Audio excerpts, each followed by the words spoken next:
Seigneur visita Sarah comme il l'avait annoncé. Il agit pour elle comme il l'avait dit. Elle devint enceinte et elle enfanta un fils pour Abraham dans sa vieillesse à la date que Dieu avait fixée. Et Abraham donna un nom au fils que Sarah lui avait enfanté. Il l'appela Isaac, c'est-à-dire il rit. Quand Isaac eut 8 jours, Abraham le circoncit comme Dieu le lui avait ordonné. Abraham avait 100 ans quand naquit son fils Isaac. Sarah dit: Dieu m'a donné l'occasion de rire. Quiconque l'apprendra rira à mon sujet. Puis elle ajouta: Qui a dit à Abraham que Sarah allaiterait des fils? Et pourtant j'ai donné un fils à sa vieillesse. L'enfant grandit et il fut sevré. Abraham donna un grand festin le jour où Isaac fut sevré. Or Sarah regardait s'amuser Ismaël, ce fils qu'Abraham avait eu d'Agar l'Égyptienne. Elle dit à Abraham: Chasse cette servante et son fils, car le fils de cette servante ne doit pas partager l'héritage de mon fils Isaac. Cette parole attrista beaucoup Abraham à cause de son fils Ismaël, mais Dieu lui dit: Ne sois pas triste à cause du garçon et de ta servante, écoute tout ce que Sarah te dira, car c'est par Isaac qu'une descendance portera ton nom, mais je ferai aussi une nation du fils de la servante, car lui aussi est de ta descendance. Abraham se leva de bon matin, il prit du pain et une outre d'eau, il les posa sur l'épaule d'Agar, il lui remit l'enfant, puis il la renvoya. Il partit et alla errer dans le désert de Beersheba. Quand l'eau de l'outre fut épuisée, elle laissa l'enfant sous un buisson et alla s'asseoir non loin de là, à distance d'une portée de flèche. Elle se disait: Je ne veux pas voir mourir l'enfant. Elle s'assit non loin de là, elle éleva la voix et pleura. Dieu entendit la voix du petit garçon, et du ciel, l'ange de Dieu appela Agar. Qu'as-tu, Agar? Sois sans crainte, car Dieu a entendu la voix du petit garçon sous le buisson où il était. Debout, prends le garçon et tiens-le par la main, car je ferai de lui une grande nation. Alors Dieu ouvrit les yeux d'Agar et elle aperçut un puits. Elle alla remplir l'outre et fit boire le garçon. Dieu fut avec lui, il grandit et habita au désert. Il devint un tireur à l'arc. Il habita au désert de Paran, et sa mère lui choisit une femme du pays d'Égypte. En ce temps-là, Abimélik, accompagné de Picol, le chef de son armée, vint dire à Abraham: Dieu est avec toi en tout ce que tu fais. Maintenant, ici même, jure-moi par Dieu de ne pas me trahir, ni moi, ni ma lignée, ni ma postérité. Tu montreras envers moi et envers ce pays où tu séjournes la même faveur que celle que j'ai montrée envers toi. Abraham répondit: Moi, je le jure. Abraham fit des reproches à Abimélik au sujet d'un puits d'eau que les serviteurs de ce dernier avaient accaparé. Abimélik dit: Je ne sais qui a fait ça. Jamais tu ne m'en as informé, et moi, je n'ai rien entendu à ce sujet avant ce jour. Abraham prit du petit et du gros bétail et les donna à Abimélik. Tous deux conclurent une alliance. Abraham mit à part 7 jeunes brebis de son petit bétail. Abimélik demanda à Abraham: Que font là ces 7 jeunes brebis que tu as mis à part? Abraham répondit: C'est pour que tu les reçoives de ma propre main, et qu'elles soient un témoignage de ce que j'ai moi-même creusé ce puits. C'est pourquoi on appela ce lieu Beersheba, c'est-à-dire le puits du serment. Car tous deux y avaient prêté serment. Ils conclurent donc une alliance à Beersheba. Abimélik se leva et, accompagné de Picol, le chef de son armée, il retourna au pays des Philistins. Abraham planta un tamaris à Beersheba et y invoqua le nom du Seigneur, Dieu éternel. Abraham séjourna longtemps au pays des Philistins. Après ces événements, Dieu mit à Abraham à l'épreuve. Il lui dit: Abraham. Celui-ci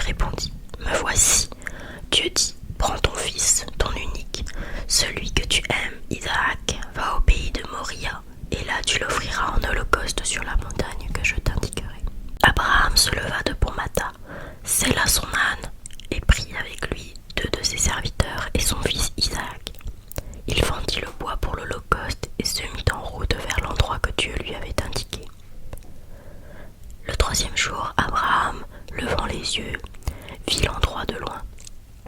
Abraham dit à ses serviteurs, « Restez ici avec l'âne. Moi et le garçon, nous irons jusque là-bas pour adorer, puis nous reviendrons vers vous. » Abraham prit le bois pour l'holocauste et le chargea sur son fils Isaac. Il prit le feu et le couteau, et tous deux s'en allèrent ensemble. Isaac dit à son père Abraham, « Mon père, eh bien mon fils. » Isaac reprit, « Voilà le feu et le bois, mais où est l'agneau pour l'holocauste ?» Abraham répondit, « Dieu saura bien trouver l'agneau pour l'holocauste, mon fils. » Et ils s'en allaient tous deux ensemble. Ils arrivèrent à l'endroit que Dieu avait indiqué. Abraham y bâtit l'autel et déposa le bois. Puis il lia son fils Isaac et le mit sur l'autel par-dessus le bois. Abraham étendit la main et saisit le couteau pour immoler son fils. Mais l'ange du Seigneur l'appela du haut du ciel et dit, « Abraham, Abraham !» Il répondit, « Me voici. » L'ange lui dit, « Ne porte pas la main sur le garçon. Ne lui fais aucun mal. Je sais maintenant que tu crains Dieu. Tu ne m'as pas refusé ton fils, ton unique. » Abraham leva les yeux et vit un bélier retenu par les cornes dans un buisson. Il alla prendre le bélier et l'offrit en holocauste à la place de son fils. Abraham donna à ce lieu le nom de le Seigneur voit. On l'appelle aujourd'hui sur le mont le Seigneur est vu. Du ciel, l'ange du Seigneur appela une seconde fois Abraham. Il déclara, « Je le jure par moi-même, oracle du Seigneur, parce que tu as fait cela, parce que tu ne m'as pas refusé ton fils unique, je te comblerai de bénédictions, je rendrai ta descendance aussi nombreuse que les étoiles du ciel et que le sable au bord de la mer, et ta descendance occupera les places fortes de tes ennemis. Puisque tu as écouté ma voix, toutes les nations de la terre s'adresseront l'une à l'autre la bénédiction par le nom de ta descendance. » Alors Abraham retourna auprès de ses serviteurs et ensemble ils se mirent en route pour Beer-Shéba et Abraham y habita. Après ces événements, on annonça à Abraham la nouvelle suivante. Voici que Milca, elle aussi, a donné des fils à ton frère Nahor. Ous, son premier-né, Bous, le frère de celui-ci, Kemuel, père d'Aram, Kesed, Azo, Pildash, Ildalf et Bethuel. Bethuel est celui qui engendra Rebecca. Ce sont les 8 enfants que Milca donna à Nahor, le fils d'Abraham. Sa concubine, nommée Reuma, eut aussi des enfants, Théba, Gaham, Tahash et Maaka. Sarah vécut 127 ans. Elle mourut à Kiriath Arba, c'est-à-dire à Hébron, dans le pays de Canaan. Abraham s'y rendit pour le deuil et les lamentations. Puis, il laissa le corps pour aller parler aux Hittites qui habitaient le pays. « Je ne suis qu'un immigré, un hôte parmi vous. Accordez-moi d'acquérir chez vous une propriété funéraire où je pourrai enterrer cette morte. » Les Hittites répondirent à Abraham, « Écoute, mon Seigneur, tu es au milieu de nous, un prince de Dieu. Ensevelis ta morte dans le meilleur de nos tombeaux. Aucun d'entre nous ne te refusera son tombeau pour y ensevelir ta morte. » Abraham se leva et se prosterna devant le peuple de ce pays, les Hittites. Puis il leur parla en ces termes. « Si vous acceptez que j'ensevelisse cette morte, alors écoutez-moi. Intervenez pour moi auprès d'Ephron, fils de Sohar, pour qu'il me cède la caverne de Macpéla, qui lui appartient et qui se trouve au bout de son champ, qu'il me la cède contre sa valeur en argent, comme une propriété funéraire au milieu de vous. » Ephron était assis parmi les Hittites. Ephron le Hittite répondit à Abraham de façon à être entendu des Hittites.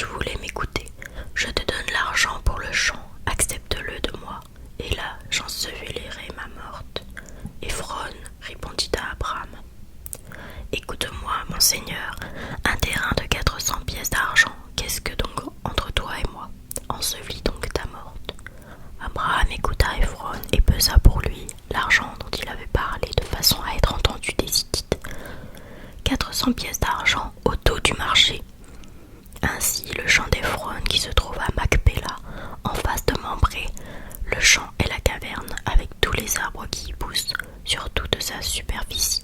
Tout devint possession d'Abraham aux yeux des Hittites et de tous ceux qui entraient par la porte de la ville. Après quoi, Abraham ensevelit sa femme Sarah dans la caverne du champ de Macpéla, qui est en face de Mambré, c'est-à-dire à Hébron, dans le pays de Canaan. Ainsi donc les Hittites garantirent à Abraham la propriété funéraire du champ et de la caverne qui s'y trouvait. Abraham était vieux, avancé en âge, et le Seigneur l'avait béni en toutes choses. Abraham dit au plus ancien serviteur de sa maison, l'intendant de tous ses biens: Je te fais prêter serment par le Seigneur, Dieu du ciel et Dieu de la terre. Tu ne prendras pas pour mon fils une épouse parmi les filles des Cananéens au milieu desquels j'habite, mais tu iras dans mon pays, dans ma parenté, chercher une épouse pour mon fils Isaac. Le serviteur lui demanda: Et si cette femme ne consent pas à suivre pour venir ici, devrais-je alors ramener ton fils dans le pays d'où tu es sorti? Abraham lui répondit: Garde-toi d'y ramener mon fils.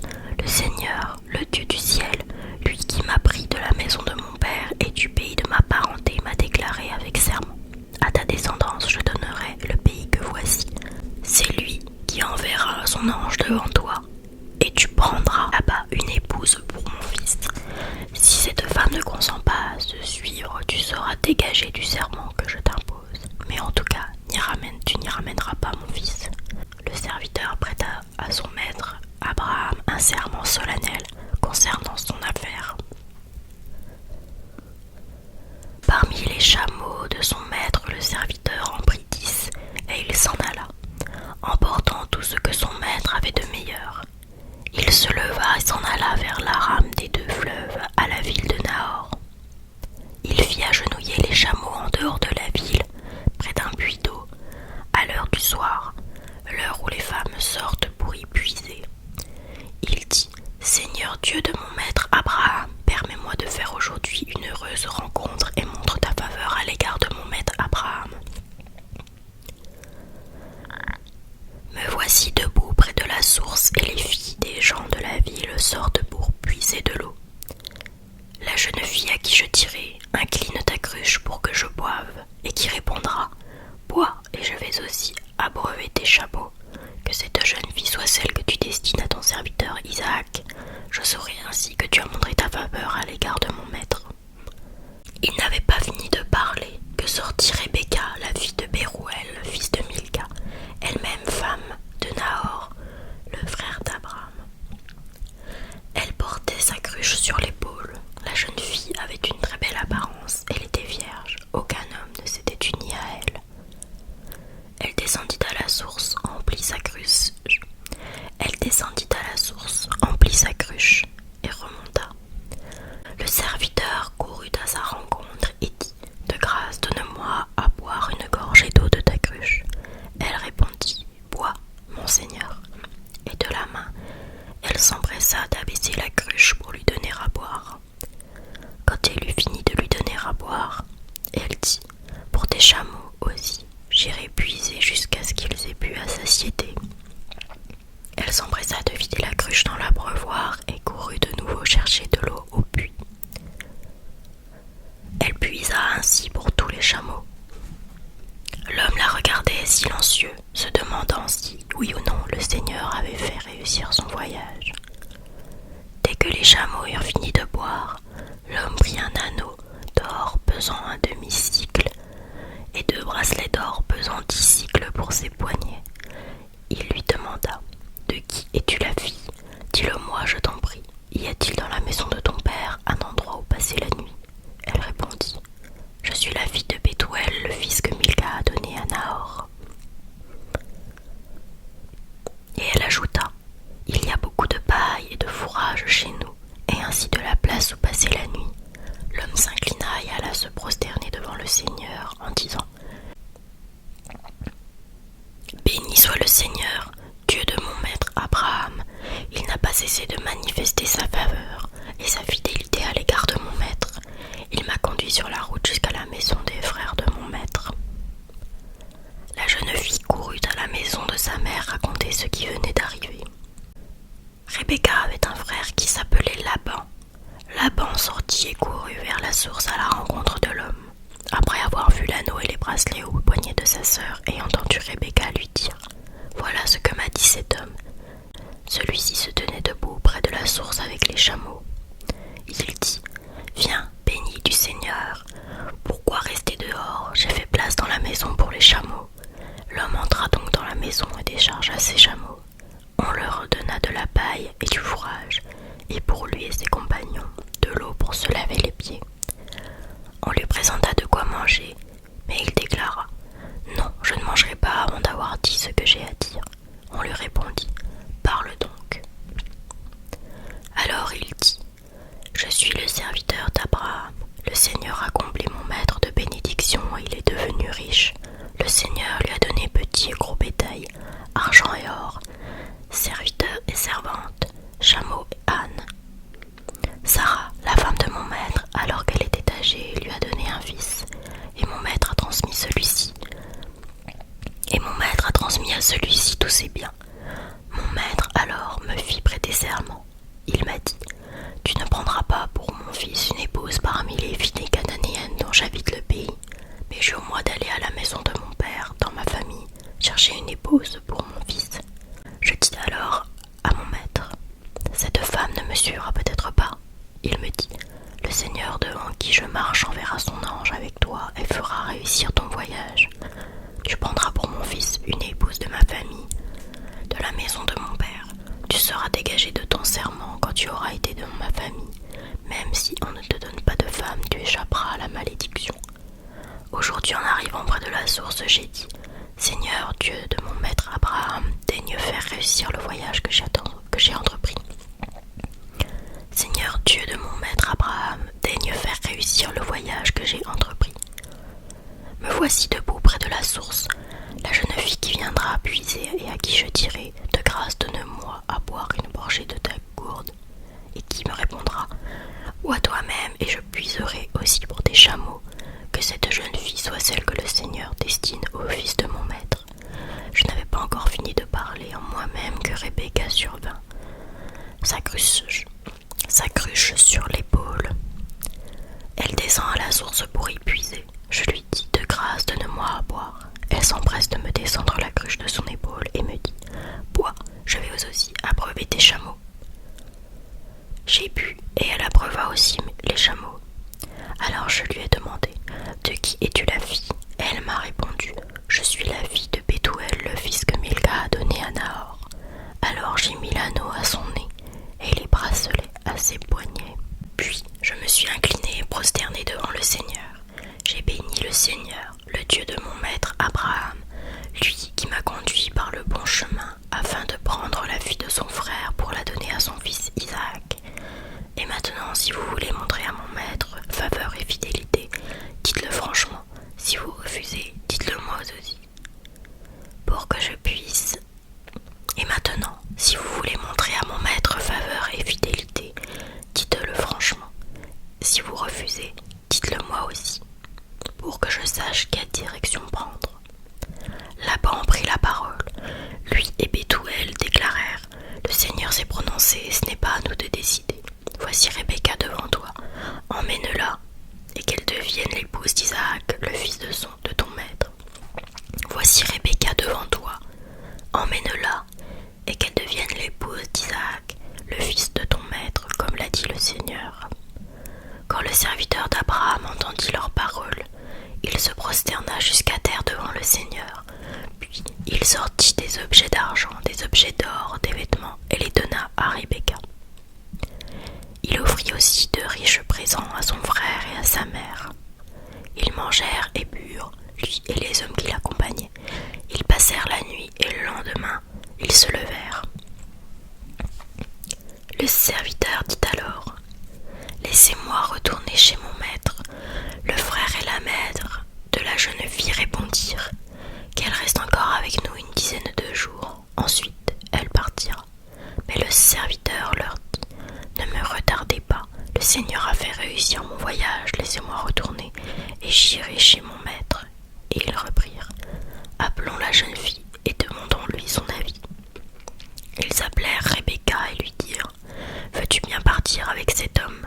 Elle répondit : oui, je partirai. Alors ils laissèrent leur sœur Rebecca et sa nourrice s'en aller avec le serviteur d'Abraham et ses hommes. Ils bénirent Rebecca en lui disant : ô toi, notre sœur, puisses-tu devenir une multitude sans nombre, que ta descendance occupe les places fortes de ses ennemis. Rebecca et ses servantes se levèrent, montèrent sur les chameaux et suivirent le serviteur. Celui-ci emmena donc Rebecca. Isaac s'en revenait du puits de Laï-Roi. Il habitait alors le Néguev. Il était sorti à la tombée du jour pour se promener dans la campagne, lorsque, devant les yeux, il vit arriver les chameaux. Rebecca, levant les yeux, elle aussi, vit Isaac. Elle sauta à bas de son chameau et dit au serviteur : quel est cet homme qui vient dans la campagne à notre rencontre ? Le serviteur répondit : c'est mon maître. Alors elle prit son voile et s'en couvrit. Le serviteur raconta à Isaac tout ce qu'il avait fait. Isaac introduisit Rebecca dans la tente de sa mère Sarah. Il l'épousa, elle devint sa femme, et il l'aima. Et Isaac se consola de la mort de sa mère. Abraham prit encore une femme, elle s'appelait Kétoura, et lui donna Zimran, Yokshan, Médan, Madian, Ishbak et Shua. Yokshan engendra Saba et Dédan. Dédan eut pour fils les Achourites. Dédan eut pour fils les Achourites, les Létouchites et les Léoumites. Madian eut pour fils Éipha, Épher, Hanok, Abida et Elda. Ce sont là tous les fils de Kétoura. Abraham donna tous ses biens à Isaac. Il fit des donations aux fils de ses concubines et, tandis qu'il était encore en vie, il les éloigna d'Isaac, son fils, en les envoyant à l'est dans un pays d'Orient. 175 ans, telle fut la durée de vie d'Abraham, puis il expira. Abraham mourut au terme d'une heureuse vieillesse, très âgé, rassasié de jours, et il fut réuni aux siens. Ses fils Isaac et Ismaël l'ensevelirent dans la caverne de Macpéla, dans le champ d'Éphron, fils de Shoar le Hittite, ce champ qui est en face de Mambré, qu'Abraham avait acheté aux Hittites. C'est là qu'Abraham fut enseveli auprès de Sarah, sa femme. Après la mort d'Abraham, Dieu bénit son fils Isaac qui habitait près du puits de Laï-Roi. Voici la descendance d'Ismaël, le fils d'Abraham, que lui donna Agar l'Égyptienne, la servante de Sarah. Voici les noms des fils d'Ismaël, selon l'ordre de leur naissance.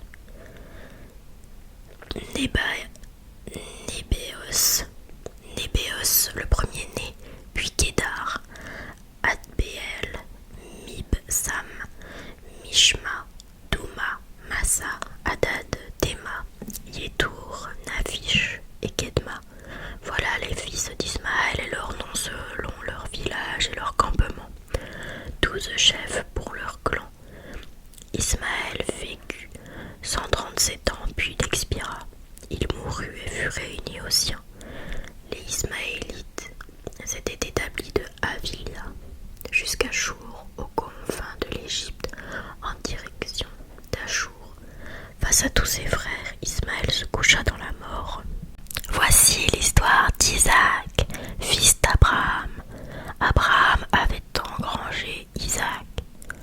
Isaac avait 40 ans quand il prit pour femme Rebecca, fille de Bethuel, l'Arménien, originaire de Padan Aram et sœur de l'Araméen Laban. Isaac implora le Seigneur en faveur de sa femme car elle était stérile, et le Seigneur l'exauça.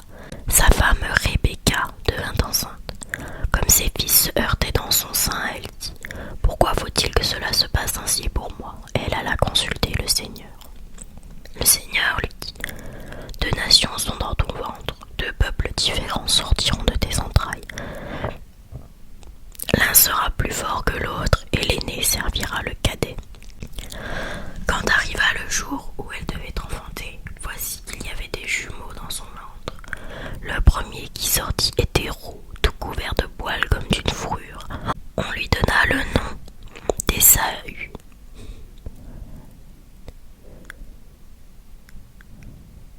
Après quoi sortit son frère, la main agrippée au talon d'Ésaü. On lui donna le nom de Jacob, c'est-à-dire il talonne. À leur naissance, Isaac avait 60 ans. Les garçons grandirent. Ésaü devint un chasseur habile, un homme des champs. Jacob était un homme délicat demeurant sous les tentes. Isaac préférait Ésaü car il appréciait le gibier, mais Rebecca préférait Jacob. Un jour, Jacob préparait un plat. Un jour, Jacob préparait un plat quand Ésaü revint des champs, épuisé. Ésaü dit à Jacob: laisse-moi donc avaler cette sauce, le roux qui est là, car je suis épuisé. C'est pour cela qu'on a donné à Ésaü le nom d'Édom, c'est-à-dire le roux. Jacob lui dit: vends-moi maintenant ton droit d'aînesse. Ésaü répondit: je suis en train de mourir, à quoi bon mon droit d'aînesse? Jacob reprit: jure-le-moi maintenant. Et Ésaü le jura. Il vendit son droit d'aînesse à Jacob. Alors Jacob donna à Ésaü du pain et un plat de lentilles. Celui-ci mangea et but, puis il se leva et s'en alla. C'est ainsi qu'Ésaü montra du mépris pour le droit d'aînesse. Voyant les foules, Jésus gravit la montagne. Il s'assit et ses disciples s'approchèrent de lui. Alors, ouvrant la bouche, il les enseignait.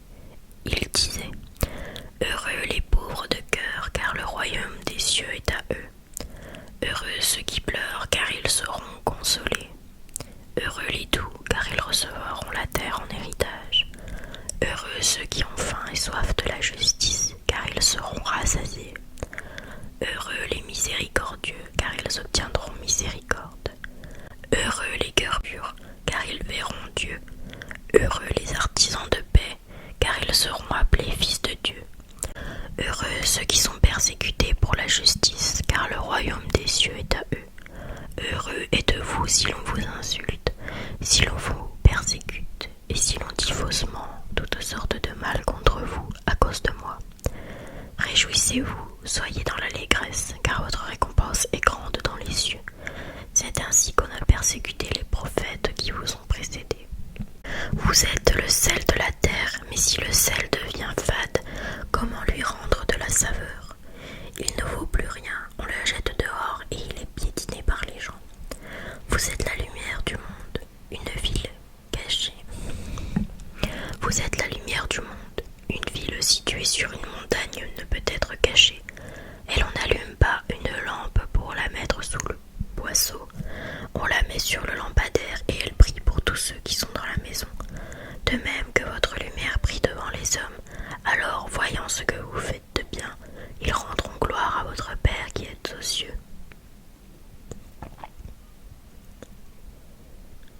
Ne pensez pas que je sois venu abolir la loi ou les prophètes. Je ne suis pas venu abolir, mais accomplir. Amen, je vous le dis, avant que le ciel et la terre disparaissent, pas seulement un iota, pas seulement un trait ne disparaîtra de la loi jusqu'à ce que tout se réalise. Donc celui qui rejettera un seul de ces plus petits commandements et qui enseignera aux hommes à faire ainsi sera déclaré le plus petit dans le royaume des cieux. Mais celui qui les observera et les enseignera, celui-ci sera déclaré grand dans le royaume des cieux. Je vous le dis, en effet, si votre justice ne surpasse pas celle des scribes et des pharisiens, vous n'entrerez pas dans le royaume des cieux. Vous avez compris qu'il a été dit aux anciens: tu ne commettras pas de meurtre, et si quelqu'un commet un meurtre, il devra passer en jugement. Eh bien, moi, je vous dis, tout homme qui se met en colère contre son frère devra passer en jugement. Si quelqu'un insulte son frère, il devra passer devant le tribunal. Si quelqu'un le traite de fou, il sera passible de la géhenne de feu. Donc, lorsque tu vas présenter ton offrande à l'autel, si, là, tu te souviens que ton frère a quelque chose contre toi, laisse ton offrande là, devant l'autel,